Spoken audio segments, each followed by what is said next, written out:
Hello, my good friends from week 5. Let it go.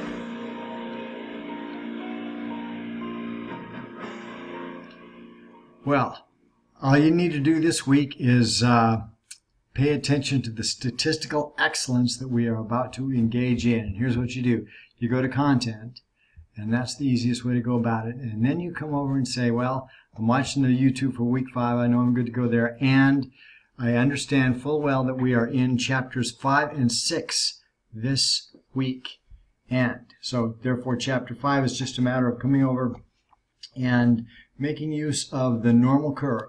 I'm talking about all the properties that the normal curve has to offer, and how basically it's just about how scores come to us.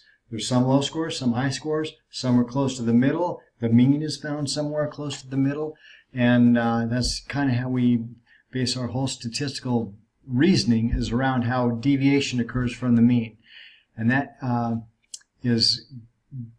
point is brought home to you even further in the 16 study guide, How to Compute Normal Curve Percentages, which is what we do in chapter 6. So when you come over here to chapter 6, you begin to actually do the computations that we talked about, which assigns where any given score is within the distribution in terms of its percentile rank. In other words, where you fall, your score is how your percentage of scores that fall below you is equated as your percentile rank.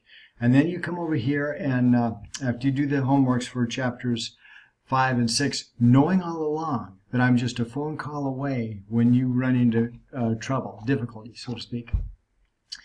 You'll notice that all of the topics that we're discussing this semester are really fundamental to how to understand statistics. We're not getting into these elaborate computations so much as we are just understanding how important it is to know why we're computing them.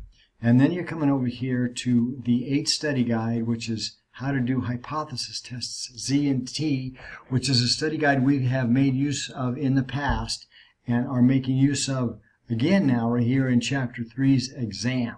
And it is a, excuse me, I didn't mean chapter 3, I meant chapter 13's exam, which is a refresher on how to compute Z and T scores that the knowledge that we gained through studying chapters 5 and 6 gave us a little more insight into the how and why of scores deviate from the mean.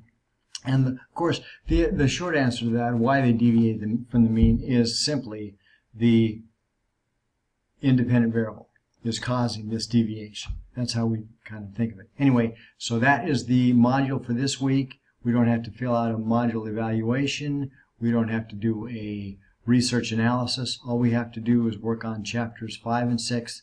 And feel free to give me a call anytime that you feel confused or don't understand exactly what the topic's about. Thank you for tuning in to this D2L broadcast. I'll see you next week. Bye-bye.